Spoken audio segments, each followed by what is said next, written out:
Hello students, इस video में मैं आपको सिखाने वाला हूं कि हम एक नॉन टर्मिनेटिंग रिपीटिंग डेसिमल को किस तरह से पी बाई क्यू फॉर्म में कन्वर्ट कर सकते हैं। जब हम पी बाई क्यू फॉर्म की बात करते हैं तो वो एक रैशनल नंबर हुआ, और रैशनल नंबर टर्मिनेटिंग भी हो सकते हैं और नॉन टर्मिनेटिंग भी हो सकते हैं, जैसा कि हमने पहले पढ़ चुका है। रैशनल नंबर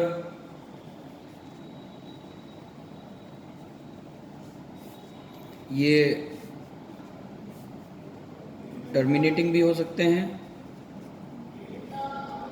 या नॉन टर्मिनेटिंग रिपीटिंग हो सकते हैं।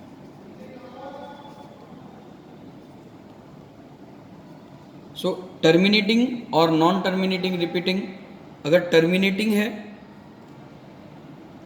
तो आपको पता ही है। मान लीजिए मैं एक आपको एग्जांपल देता हूँ, जैसे 0.35 या 325 है और इसे मुझे कन्वर्ट करना है पी बाई क्यू फॉर्म में, तो ये बड़ा ही सिंपल हो जाता है। 325/1000 जितने डेसिमल प्लेसेस होते हैं, और फिर आप इसे इजीली कट करके रिड्यूस्ड फॉर्म में ला सकते हैं।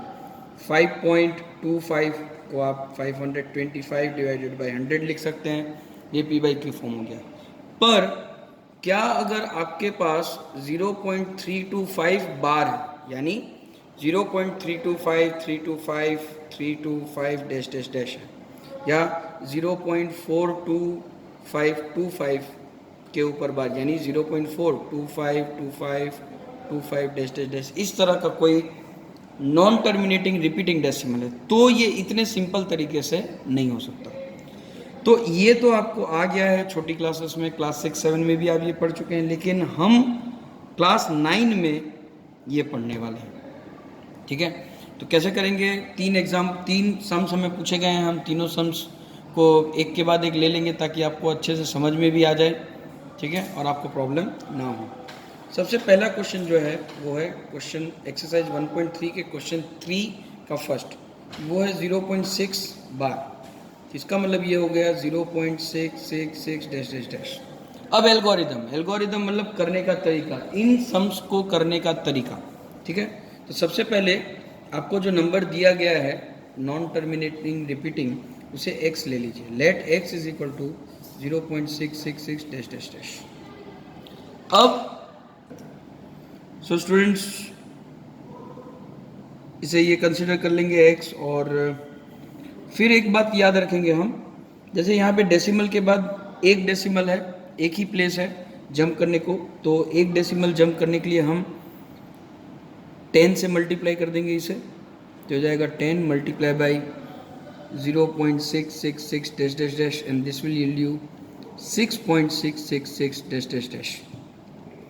अब देखिए ध्यान से, x में डेसिमल के बाद 666 है और 10x में भी डेसिमल के बाद 666 है। सो इस तरह के क्वेश्चंस में हमारा पहला टारगेट ये रहेगा कि हम डेसिमल के बाद के पहले, मतलब जो इनिशियल है वो, और कुछ मल्टीप्लाई करने के बाद डेसिमल के बाद के नंबर्स सेम हो जाएं ताकि हम उन्हें सब्ट्रैक्ट कर सकें। अब अगर मैं 10x को x से सब्ट्रैक्ट करूंगा तो मुझे मिलेगा 6.666 dash dash dash minus 0.666 dash dash dash. अगर रफ में आपको मैं समझाऊं तो ये कुछ ऐसे होगा, माइनस 0.666 डैश डैश डैश। अब देखिए डेसिमल के बाद सारे नंबर सेम हो गए, तो ये हो जाएगा 0 और यहाँ पे आ जाएगा 6। तो डेसिमल के बाद सिर्फ 0 ही हैं, तो उन्हें ना लिखे तो भी चलेगा, तो ये सिर्फ लिखा जाएगा 6। अब यहाँ पे है 10x माइनस x, तो ये हो जाएगा 9x। So x is equal to 6/9, that is equal to 2/3। तो स्टूडेंट्स ये है हमारा पहला क्वेश्चन, और इसी तरह हम एक और सम करेंगे जो थर्ड बीट वाला है। सेकंड बीट थोड़ा सा अलग है, इसलिए मैं पहले थर्ड बीट आपके लिए सॉल्व कराऊंगा। मैं क्वेश्चन लिख लेता हूँ। सो स्टूडेंट्स ये है हमारा थर्ड बीट 0.001 होल बार। अब जैसे कि हमने पहले बात किया था, ये हो जाएगा 0.001001 डैश डैश डैश। इसे x कंसिडर कर लीजिए। Let x is equal to 0.001001 dash dash dash. अब जैसे मैंने इसमें यहाँ पे आपको 10 से मल्टीप्लाई करवाया था क्योंकि डेसिमल के बाद एक ही डिजिट थी, यहाँ पे 3 डिजिट्स हैं डेसिमल के बाद बार में, तो आप यहाँ पे इसे 1000 से मल्टीप्लाई करेंगे। सो 1000 multiply by 0.001001 dash dash dash will give you 1.001001 dash dash dash. अब x में देखिए 0.001001 और 1000x में देखिए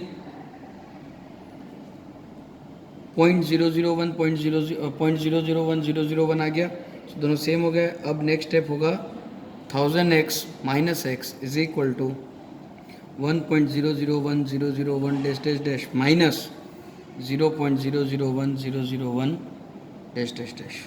तो यहाँ पे आंसर सिर्फ 1 आ जाएगा क्योंकि पॉइंट के बाद सारे के सारे नंबर 0 हो जाएंगे और यहाँ पे आएगा 999x। तो x इज इक्वल टू 1/999, यह आपका आंसर हो जाएगा 0.001 का होल बार p/q फॉर्म में। अब स्टूडेंट्स बस एक ही क्वेश्चन बचा, सेकंड बिट। अब मैंने जो सेकंड बिट था वो बाद में इसलिए करवाया क्योंकि फर्स्ट और थर्ड बिट में डेसिमल के बाद जितने भी डिजिट्स थे वो सारे के सारे बार में थे, पर यहाँ पे आपको 0.47 बार, एक डिजिट डेसिमल के बाद बार में नहीं है और एक डिजिट बार में। तो इस तरह के क्वेश्चन कैसे करने हैं वो देख लीजिए। पहला स्टेप जो एल्गोरिदम है हमारा वो सेम ही रहेगा, पहले इसे डेसिमल एक्सपेंशन में लिख लीजिए, फिर हम लेट कंसिडर करेंगे, let x is equal to 0.4777 dash dash dash. अब जैसा कि मैंने आपको कहा कि हमें डेसिमल के पहले और बाद वाले नंबर, डेसिमल के बाद वाले नंबर सेम करने हैं, तो इसमें मैं ऐसा क्या मल्टीप्लाई करूं कि मुझे डेसिमल में सेम मिलेगा। तो सबसे पहले आप डेसिमल को लास्ट में तो ले ही जाइए। सो 100x से मल्टीप्लाई कर देंगे तो ये आएगा 100 इंटू 0.4777 डैश डैश डैश, तो ये हो गया 47.777 डैश डैश डैश। अब सेकेंड स्टेप में आप क्या कीजिए, अगर यहाँ पे देखिए पॉइंट के बाद 777 आया, तो अगर मैं पॉइंट को एक डेसिमल ले जाऊँ यानी कि यहाँ ले आऊँ तो 0.777 रहेगा। तो आप नेक्स्ट स्टेप में 10x ले लीजिए, 10 multiply by 0.477 dash dash dash that is equal to 4.777 dash dash dash. अब देखिए यहाँ पे 100x में आपको 47.777 मिला और 10x में आपको 4.777 मिला, तो यहाँ पे भी डेसिमल और यहाँ पे भी डेसिमल के बाद सब सेम हो गया। अब आप इन दोनों को सब्ट्रैक्ट कर दीजिए, 100x minus 10x is equal to 47.777 dash dash dash minus 4.777 dash dash dash. So ये हो जाएगा 90x is equal to 43, therefore x is equal to 43/90। तो स्टूडेंट्स इस तरह से आप क्वेश्चन नंबर 1.3 का कर सकते हैं और RD शर्मा में बहुत सारे ऐसे सम्स दिए हैं प्रैक्टिस करने के लिए, आप प्रैक्टिस कीजिए। Thank you.